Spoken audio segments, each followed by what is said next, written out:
Together, we're exploring the intersection of faith, biology, and the signals that shape how we heal. You'll hear conversations about nervous system safety, peptides, and cellular communication, prayer, trust, and what it means to live aligned with design. No hype, no pressure, just curiosity, relationship, and truth. Welcome to Prayer and Peptides.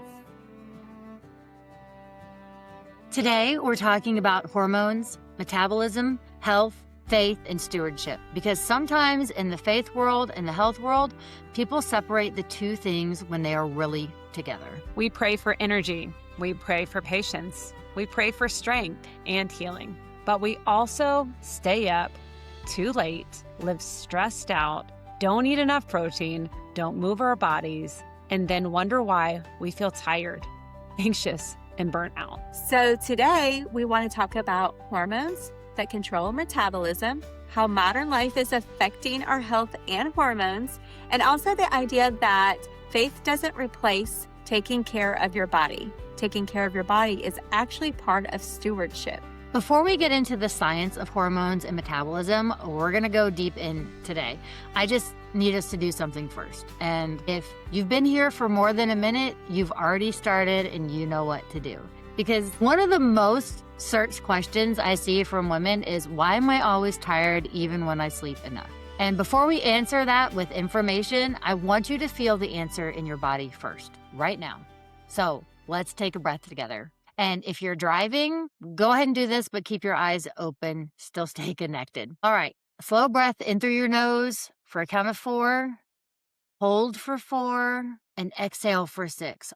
All the way down. Lower the shoulders, push that breath all the way out. Notice what just happened. Your shoulders probably dropped, your jaw may have softened, your heart rate slowed just slightly. That right there, that shift is your parasympathetic nervous system coming online.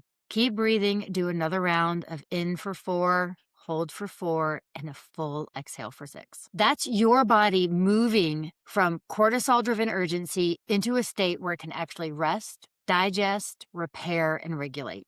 And you can do this anytime. So here's why that matters for today's conversation. Most of us are struggling with fatigue, weight that won't move, mood swings, poor sleep, and hormone chaos. They are spending the majority of their day in the opposite state, sympathetic, fight or flight, cortisol running the show. So we're going to talk about why that happens and what to do about it.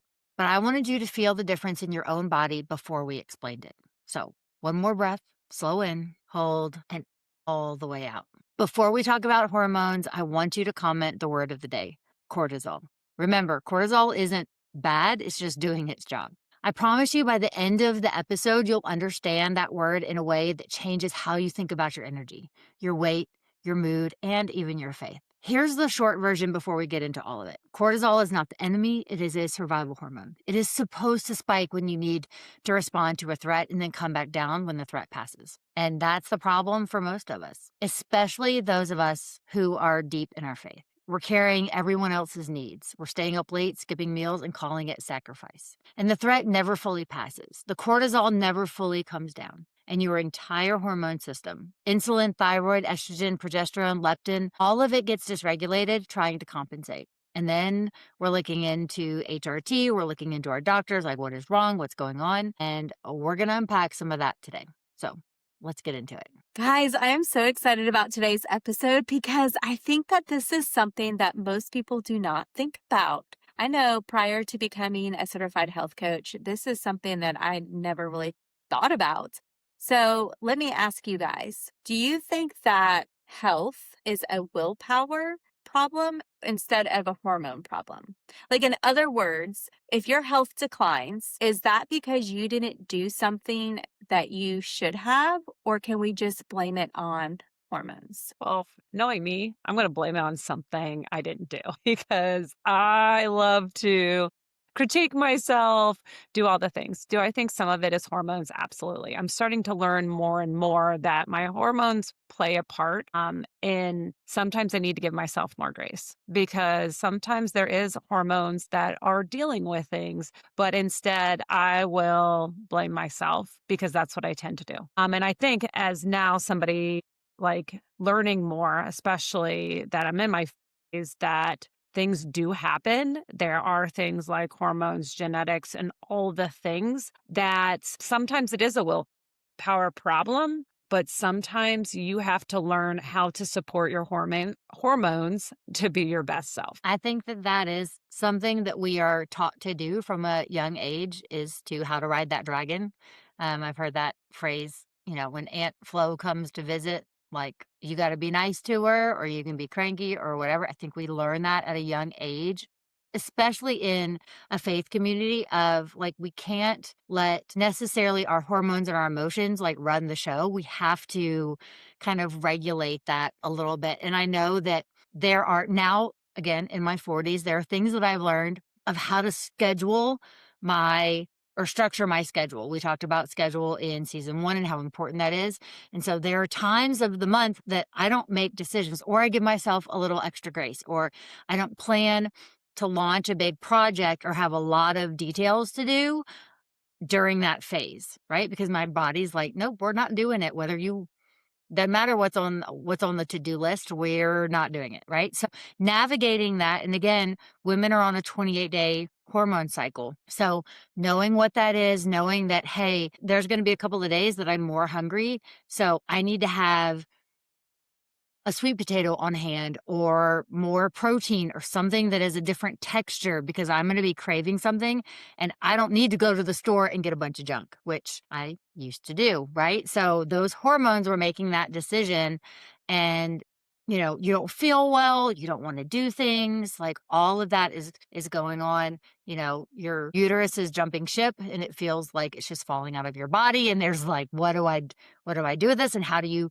navigate that as a little kid, like as a 12 and 13-year-old and learning what your body is going through and how it goes through as adult, and then now shifting into perimenopause and menopause. Like it's all new all the time. When is this going to stop? I mean, I know when it's going to stop, but it feels like we're having to learn to ride a new dragon and have to have a new relationship with our body. And I think that that is one of the best things that you can do for your hormones is to have a new relationship and learn about them because they're different. There's more of them or less of them. There's new ones, right? There's all kinds of stuff. So having that conversation and understanding how you can be safe in your hormones. I think that's the next kind of season that we are stepping into. I don't know. How do you feel about that, Lauren? I definitely agree. And just like you said, like we're always learning something new and there's always some type of shift and hormonal change and we're having to navigate through that. The truth is like hormones can make you feel sleepy, can make you feel tired. There's like lots of different things that can make you feel tired. Hormones is one of them. And so learning your body is so important. I think that for a long time, I thought that I could control my health by making all the right choices and doing all the things, which is one of the reasons why I wanted to become a health coach. I was going through so much stress in my own body and I wasn't receiving the results and wasn't feeling good. And I wanted to know, like, what is going on with me? So I thought I would go and take this class and get certified and learn all these different things. And then I would apply them to my life. And I do feel better. But there are other things that happens. Things change and our hormones literally change every single day. They're always shifting. And so, yes, to an extent, we can blame stuff on hormones, but we still have to do our part. We still have to do the protein, the sleeping, the proper care for our body. And then when we do some of those things, we can kind of help regulate the hormones. And there's, all kinds of supplements and, things that you can do to also help with that. But yeah, I totally agree that sometimes it's easy just to blame it on the hormones. Sometimes it's just like, oh, sorry, it's just, just that time. But then other times it's just like, no, I literally am trying really hard and I want to feel better. So I think it kind of goes both ways. I want to know when we got to the point where there was like, okay, here's your card. Now we get to talk about hormones because as when we tend to talk about it a lot, especially when like we're going into our 40s. But like, when did that shift really happen? When did we say, okay, let's sit and talk about this more and more? And now that we're in our 40s, I know it was like I started recognizing things like, oh, yeah, I'm kind of tired. I had a full night's sleep, but I'm still tired. Or, hmm, is it natural to wake up at 2 o'clock in the morning, 3 o'clock in the morning every single night? I mean, I feel like, yeah, everybody does it.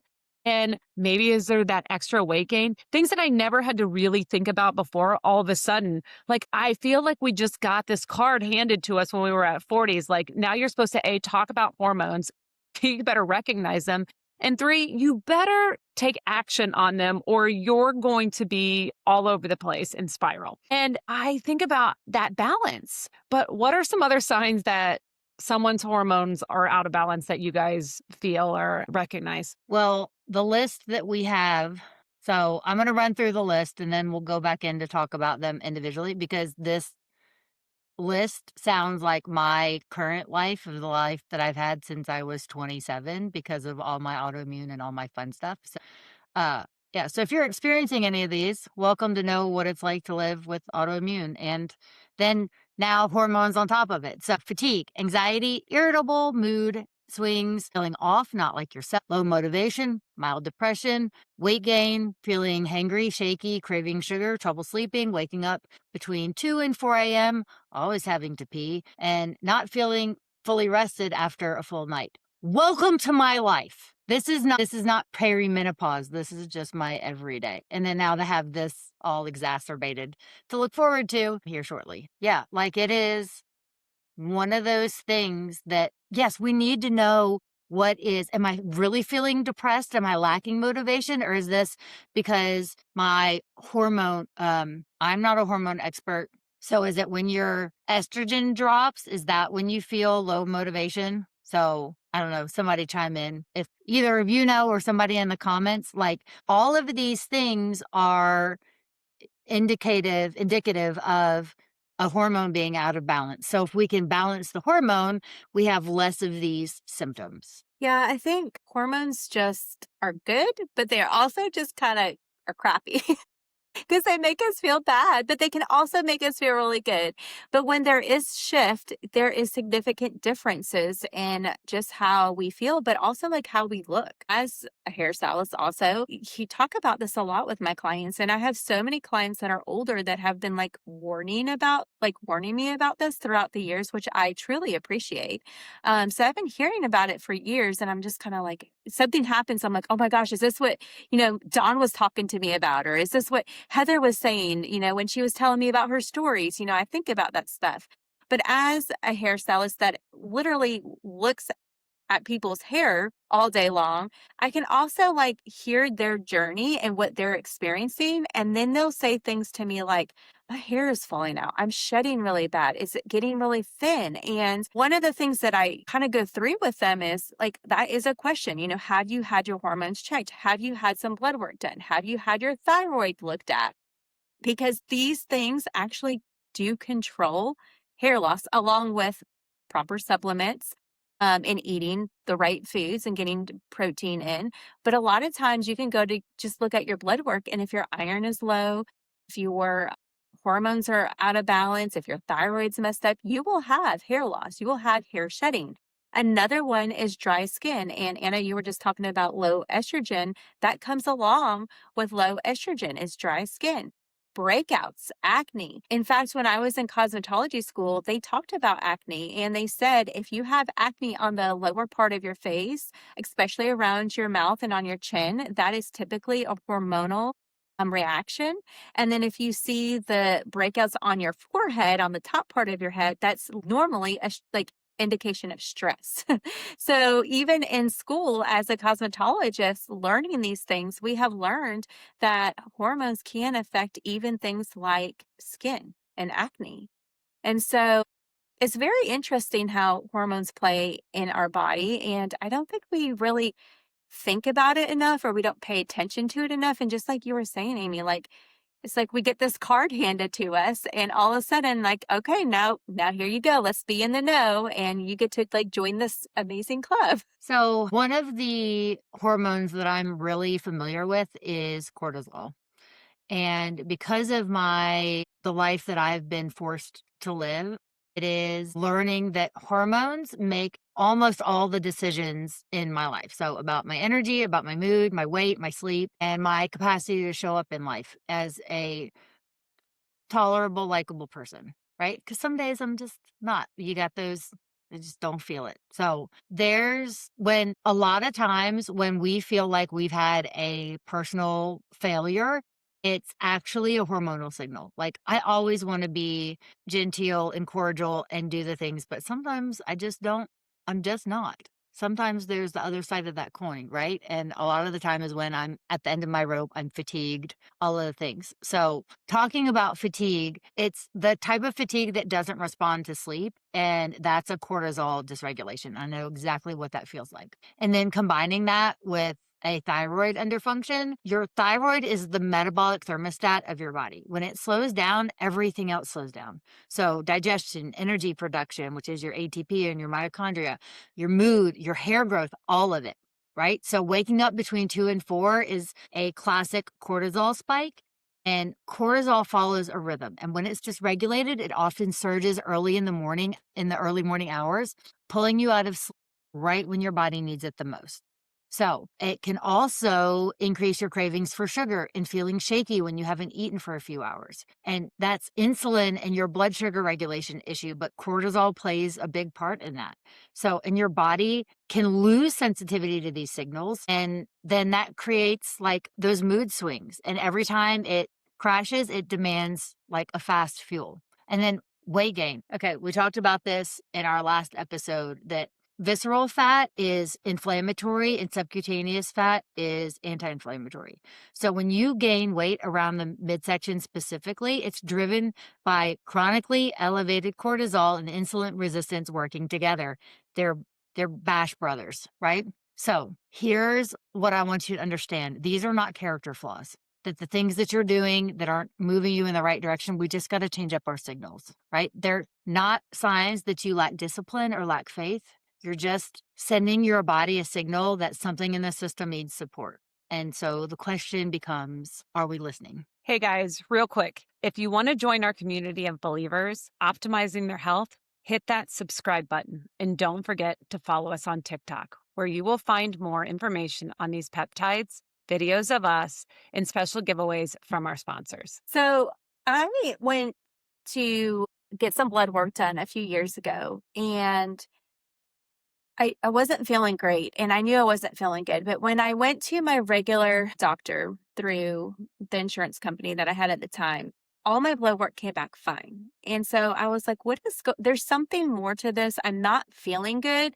There's got to be something else because my doctor's like, no, everything looks great. So that's when I started to like seek out extra help. So fast forward, I found somebody that could do my blood work for me that I just really loved. We saw eye to eye on a lot of different things.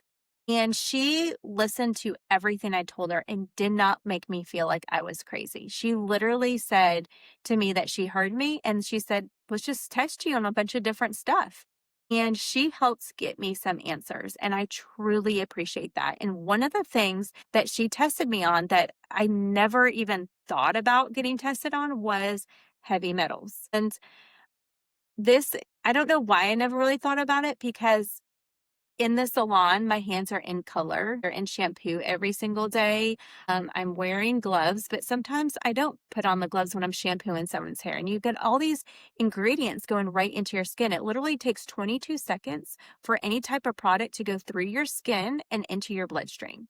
And so if I'm doing some highlights and someone needs a glaze or a toner, sometimes if it's a light color and I know it's not going to stain my fingernails, I just put it on quick and I rub it in with my hands, rinse my hands off and go about my business. But truly, if it's been 22 seconds or longer, all of that color, those ingredients are going into my skin. So not only that, but like I cook with tinfoil. I used to. I don't anymore. I now use unbleached parchment paper. But like I used to cook with tinfoil all the time. That is aluminum. That's a heavy metal. I used to drink I used to love Alani's, the energy drinks. Loved Alani's, but they come in an aluminum tin can. So I cut that out, which is easy to do now that I have a different type of an energy drink. Thank you to our natural bioactive precision peptides. There's just so many different things that I was doing that I didn't realize on a day-to-day basis that was actually putting heavy metals into my system. And part of my health journey over the last, I would say probably 4 to 5 years, has been detoxing a lot of this stuff out. And as I'm detoxing this stuff out, I'm feeling so much better and I'm getting this inflammation out and I'm able to drop some of the weight, but I just feel better. I didn't realize how a lot of these things were going into my body. I'm thinking, think cleaning products. Like every time I would clean my station, I was using heavy duty cleaning products. It has a harsh, like bleach smell. I knew it was disinfecting everything. It was cleaning everything. But like, if you're not wearing gloves, you're getting it on you. So you're doing that after every single client sitting in your chair and you have like 15 clients in one day. That's a lot of bleach in one day on top of all the other things. Then you go home and you have all these products at home and plastics, drinking out of a plastic water bottle, which I do all the time. I will literally sit here and say that like I am really bad at that because it's a convenience factor to me. But I have had to cut back on it. And I did buy glasses. We actually have real glass at home now. I don't put our food in Tupperware that is plastic. I put it in glass, like Pyrex dish stuff. So all these different things that I've had to change in order to get healthier. So what do you guys think about our modern life? Like having the Coke cans or having tinfoil to cook with or having all the cleaning agents that have all these horrible ingredients in it. Do you think that modern life is harder on our hormones than people realize? Because for me, in my experience, I absolutely do. And since I've been detoxing and I've eliminated some of these things, especially like perfumes, I've really seen a difference in my health. So what about for you guys? I think for me, I think it probably does affect harder than what we really realize because you use the word convenience, or we are just, okay, it won't matter this one time. Okay. And then that stacks up similar to like how you're saying you're cleaning your station, you don't put gloves on because you know what? I'm going to clean my station, do it real quick, no big deal. I could bet you probably have even negotiated in your head before. That was 20 seconds, not 22 seconds, so I'm safe this time. I'm sure that that has happened because that would be something that I would do. I was like, that took me 10 seconds, so I'm safe. But in reality, over time, that does really continue to build up. So I would probably just say because of convenience or for us also to negotiate, even if we're aware, sometimes we also will find the shortcut to not make the difference when we should. I mean, just like you had said, I did switch over to like glass for instead of like the Tupperware, but I still have a few that I like because I really like that one. So I haven't gotten rid of it. Have I fully done what I should? No, but I also can see the convenience of it. Anna, what about you, girl? I have been going through in the last couple of years of being low tox, not no tox. I think it's unrealistic to try to be 100% non-toxic because you can't go outside, you can't go out into the real world and do things. So making the best choice that we can. And one of the things that along the journey that I've recommended, not only for myself, but also for clients, is when you run out of something, have a non-toxic option already in the Amazon cart or already ready to go on the list. So if you're still using Tide, like switch to something else, right? And already have that decided and ready to go. And you can also put a piece of like masking tape and say, when this is empty, order this and write the name of it or pick it up when you go to the store or whatever it is. And so, of course, when there are cleaning products that you do need to use or things, like make sure that you're in a well-ventilated area, you're wearing gloves, you're taking the proper precautions because it does. I mean, it's like the 5-second rule. Germs don't wait. Germs aren't like 5, 4, 3, 2, 1. Okay, go. Like, no, like it's in the skin. If like we breathe it, we drink it, all of the things. So I think doing the best that you can in the space that you're at is all you can ever ask of yourself, is to be as low tox as possible. So, eliminate food dyes, eliminate seed oils, like take one thing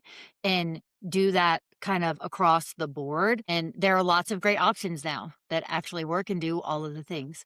So that would be my recommendation, because we're inundated with all the things, and there's no way to get away from all of it. So you walk outside and there's chemtrails going across the sky. You can't just do your best. And that's all you can do.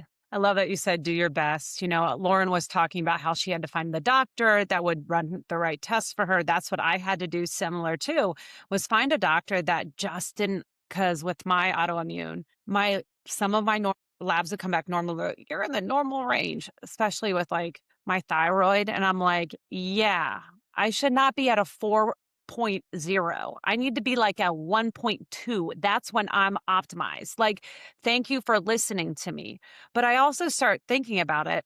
How often, and I'm going to lean in on you on this one, how often should somebody really go to the doctor, and are supplements something they should look at? Should they not look at it? How do you determine that? And is it one size fits all, or is it everybody's a little different? So, Amy, that's a great question. And so, no, it's not one size fits all. So if you're relatively healthy and you don't have any weird symptoms or anything, you could probably go to the doctor, every couple of years just to do an annual physical checkup, do things.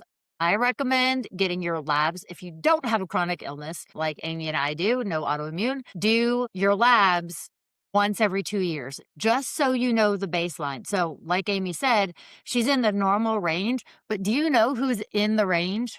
They're not healthy people. The reference range is sick people. I don't want to be compared to a reference range of people that I don't want to be there, right? So having your labs on a consistent basis over time really set your own reference range, right? So my white blood cell count is chronically low. So if it's a 3, like, I'm doing fantastic, and that's low, and that's like shows up red on my labs. But if you look at all of my labs since 12, I'm at like 1.7, 2.0, 1.9, like all of that. So 3 is fantastic. I'm my own reference range. So that's what I recommend on that. And then you'll know if something's off because you've done it when you've felt mostly healthy, right? So, and then let's talk about supplementation. If you're on a prescription medication, there is probably a food-based or more natural supplement that you probably could shift to.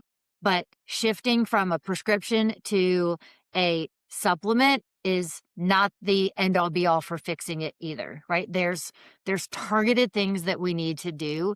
And supplements you have to take, just like medications, you have to take for a long time for them to get in your system, to start moving, to start doing the things. So prescriptions and supplements, nothing's a magic pill, right? But they support a functioning system. So I'd put it this way. We talk about the burning house, right? So you can't expect a supplement to come in and do a remodel if you haven't had the supplement that comes in first that puts the fire out, right? You're asking it to do completely different things, and it's not in a functioning system where it can do it. So don't pick out the wallpaper if the wall is on fire, okay? So I just want to make sure that we are on board that supplements, nutraceuticals, pharmaceuticals, all things, they can only do so much. So we need to make sure that, again, our 5 pillars are on lockdown. We're doing all of the things, and working with a functional doctor can help you do that in a specific way to put the fire out, put up remove the drywall, put up new drywall so you can decorate. But you can't go from a burning wall to decorating and putting up wallpaper. So there's lots of things that go into kind of our stress. And again, those 5 pillars. So if you're not sleeping, if you're drinking alcohol, if you're doing blue light, like all of those can put additional stressors on you. And then we take a supplement to fix that the next day. It's not. So if you would get out in the sun and set your circadian rhythm, that's going to do far more for your sleep and your vitamin D levels than being up all night in front of a computer screen and then trying to take a vitamin D supplement. Like, you're going to get very different outcomes. Did you know that Prayer and Peptides is now available on all of your favorite podcast platforms? So you can catch Prayer and Peptides on Apple, Spotify, and YouTube. So no matter where you are, at home, in the car, or in the gym, your next episode is just a tap away. So search Prayer and Peptides, hit follow, and never miss an episode. You know, you guys were just talking about supplements, and that is like one of my favorite subjects to talk about because I do think that supplements can really support our bodies. And it's very interesting because you'll find doctors that will say, oh no, just eat the food. You'll get all the supplementation from your foods. And then you'll have doctors that will be like, oh no, you actually have to supplement because our foods do not have the minerals and the vitamins in it to properly nourish your body. And so I think being kind of like somewhere in the middle is always a good place to be because there are certain supplements that you flush out of your body every single day. So if you're not replenishing, especially your B12 vitamin, you're like flushing it out throughout the day. If you're going out and working out and you're sweating, you're flushing that out. You have to replenish it. Vitamin C is really important because it helps with detox and it gets your detox pathways open. So you're able to like move the lymph around and detox some of the toxins out. So it's really interesting topic to talk about and to find the right doctor to kind of lead you through that. But ultimately, in order to know what supplements you need to have, you really do need to go see your doctor. You really just need your panels done and have them take a look. And most insurance companies are not going to just like do a rundown of all your vitamins. It is something that you're going to probably have to pay out of pocket for, but I will say it is so worth it to know where you are on this, like on the scale. So that way you know like how to replenish your body and help it go to where it needs to go. When I was a kid, I remember going to church and in my Sunday school class, we were talking about prayer. We were learning about praying. And this topic came up about like going to school and like praying for a test, like an A on your test. And I remember our teacher told us, she was like, you know, you can pray for that A in the test and absolutely God will give you that A on test, but you still have to do your part. You still have a responsibility. Like you can't just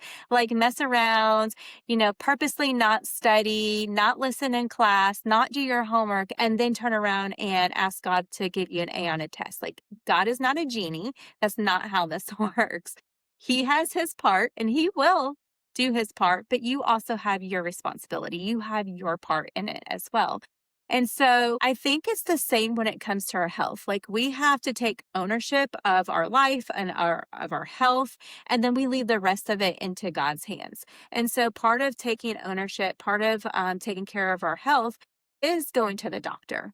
And I think that can change depending on what your doctor says. I personally go to the doctor and I get my blood work done like several times a year. There's other people that just go once a year. And Anna, you were saying, you know, at least go once every 2 years. And I think that is definitely, I mean, at the very least once every 2 years. But sometimes when we take ownership of our health, it can become a little obsessive. And I know that because I've been there.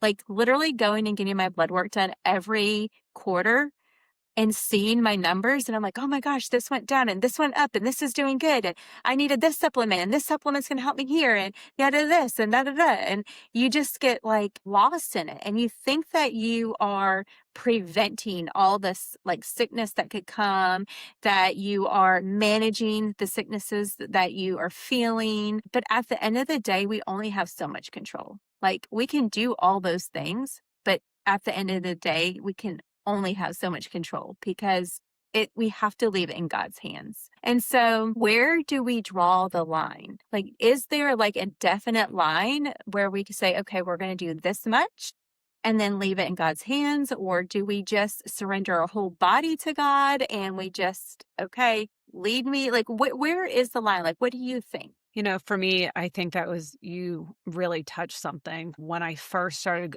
really going to a functional doc and pulling things apart for myself. It kind of did become an obsession. We spoke about how, and this is something I personally did for my journey. I'm not telling other people to do it, but I did autoimmune protocol to see which bodies didn't react with my body well. And I found what didn't. And then I ended up going gluten-free. And then it went into starting to eliminate more things. But then I also found myself going, oh, somebody told me I should take this supplement. So like I started like every little thing because I was just wanted to feel better. We just want to feel good. And I started realizing like at times I thought when I felt good, I actually didn't. It was just kind of talking about what we talked about in earlier episodes this season. My body got used to not feeling good. And that was my norm, which is like a scary thing to say, but it's normal. Like my hair falling out is normal. There is not a day that goes by that somebody does not pick hair off of me. And I'm like, I know it's my thyroid. Thank you. Right. So I do think there's like this line that I had to like draw on. I don't need to buy every supplement. I need to find the ones and give them time to see if it works for me. But I also then had to lean in. You talked about leaning into God, into prayer, and just say, where's my steady? Where is my line? And where am I willing to go? I mean, I did all the things. I mean, I've tried pellets. I've done all the things you can think of. I mean, I've done it. I've tried it, but not all of it. And then sometimes I'm like, why did I spend that money? I did not need that. That didn't even help me feel my best. So I think there is a balance where you have to mentally, emotionally, and physically get to there and then draw the line where you need to, but then also pray on it. Where are you living in your best self? That's a great point, Amy, that burnout is not necessarily just a physical thing or a spiritual thing or emotional thing. It's the convergence of biological depletion and misalignment of calling when we're not stepping in to do the things and honor the space that we're in, that we're actually in, right? And biology is real, and it can kind of scream that that's the dominant thing because your adrenals are taxed, your cortisol rhythm is broken, your nervous system has been in overdrive for so long and it has forgotten how to come down. And that needs real physical support. Nutrition, sleep, stress reduction, sometimes targeted tools like adaptogens or peptides that help regulate that HPA access. But underneath most of the burnout cases that I see is when people confuse exhaustion with faithfulness. Like you can't pour from an empty cup. We know this. So who has said yes to everything because they felt called to serve and they were never they never built in the structures that allow them to say to and feel replenished, right? That's a spiritual issue. It's the theology of self-sacrifice and that that was never meant to be permanent, right? We're not martyrs. So, and faith and healing integration should be the question of how do I balance faith and health without becoming obsessed, right? We talked about that, Lauren, of like, I want to do this. Do I do it every 6 months? I want to notice my numbers. Like I get so caught up in the data that we need to do a little bit of shift and hold both loosely while committing to both seriously, right? We're not always trying to achieve the perfect body. We're not trying, but we're not that aesthetic thing. We're not chasing that anymore. We're trying to steward a functional, high functioning body, right? There's a difference. There's what we're chasing on social and in aesthetics or versus what's optimal. And are we really feeling good in our body? So it's really easy for that obsession to creep in when health becomes your identity and it's something that you can control. We've all been there, right? And the freedom comes when it's anchored in purpose. And I want you to feel so well that you can fully show up for what God has called you to. There's a difference there. So we pray for your health, and then we want you to participate in that, right? Pray for yourself, pray for the things to align, pray for the information like, hey, is there a supplement that I'm missing that somebody could recommend? Like, help me be open to that, right? So those things aren't in competition, but one is dependence and the other is stewardship. And God calls us to both. So it's really easy for us to get on Instagram or TikTok and see all the trends, right? That's a really easy way to get into that spiral, right? Do this, take this, don't do this, don't do that. Like, look, there's no such thing as good food or bad food. Eat what feels good to you and moves you closer to your goal at the end of the day. So I've been in burnout more times than I can count. So my question is, do you think burnout is sometimes a lifestyle issue or is it a spiritual issue as well? That's a really good question. And it's a good question to really take time to process and think about, because I do believe that burnout is a lifestyle issue, because I think we're all just trying to do all the things all the time. But also, I think it is a spiritual issue. I think they're connected, because if you are praying about your day, if you're in conversation and communication with God, He's going to let you know when to slow down. He's going to let you know when to speed up. He's going to let you know when you should speak up or maybe not speak at all. Like, if you're in those kind of communications and you have a deep connection, then you're going to be able to receive that so that you can know how to position yourself to get through your day properly. It's the things that keep us really busy that distract us from that. And so we find and this has definitely happened to me, and it's something I really try hard to make sure I'm not doing. I don't always do it great, but like, I will get bombarded with my work schedule, and I love what I do. I love to work, for one. I've always been like that. It makes me feel so good. It's very rewarding to do what I do, and I love it.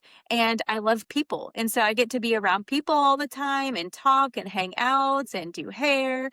But if I'm not careful, I will overdo it. And it's what you guys were talking about earlier, having some boundaries. I mean, we've talked about it today. We've talked about it in past episodes, and having those boundaries and really and truly knowing where to place those boundaries if I'm in communication with God, because God's going to tell me. He's going to let me know where I need to be to not feel that burnout. So I think it is. I think it's both. I think it's lifestyle and staying too busy and doing too much. And then I also think that it's connected to spiritual, because if we're connected to our spiritual, God's going to say, hey, I need more time with you, and then I'll work all the busyness out for you. He's the provider. He's going to make things happen. But if we're not in that communication with Him, it's not going to happen for us. You know, one of the things I've learned over the years is that we can all hear the exact same word or phrase, but think very differently about it. We've talked a lot today. We've given you discussion. We've got a lot of back to back. But right now, we're going to ask our listeners a question. And obviously, you can put it in the comments, but it's more a question that we want you to really feel and challenge you to evaluate it yourself. And what does a healthy life actually look like to you? Process that and think about that. Put it in the comments, pray on it, and really think about how that can change for you. If this episode has helped you understand the partnership of health and faith, please like and subscribe. So it's a simple way to help us get the message out to more people who are looking to restore their health and live out their purpose. Faith and health are not separate things. We pray for health, strength, patience, and energy, but we also have to sleep, eat well, move our bodies, manage stress, and take care of what we've been given. Taking care of your body isn't vanity, it's stewardship.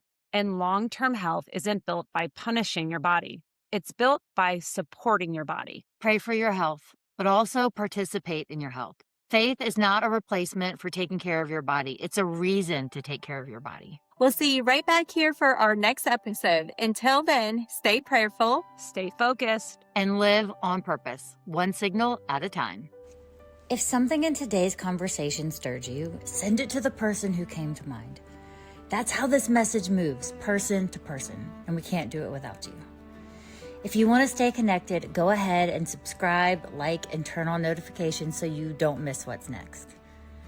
All the resources and goodies are linked in the show notes, and we'd love to continue the conversation with you over on Instagram. Until next time, stay prayerful, stay curious, and keep listening to the signals. The content shared on Prayer and Peptides podcast is for educational, informational, and inspirational purposes only. This podcast is not intended to diagnose, treat, cure, or prevent any disease, nor is it a substitute for professional medical advice, diagnosis, or treatment. Discussions around peptides, nervous system regulation, stress, sleep, hydration, and wellness are presented as general educational concepts and reflections on the body's design, not as medical recommendations. Always seek the advice of your physician, a licensed healthcare provider, or qualified medical professional regarding any medical condition, symptoms, medication, supplements, or health discussions. Never disregard or delay seeking professional medical advice because of something you heard on this podcast. The host and guests of Prayer and Peptides are not acting as medical providers. Any personal experiences or stories shared are anecdotal and not intended to imply guaranteed outcomes. Spiritual reflections, prayer, and scripture-informed insights are offered as relational and supportive practices, not as replacements for medical or mental health care. By listening to this podcast, you acknowledge that you are responsible for your own health decisions and that Prayer and Peptides assumes no liability for actions taken based on the information presented.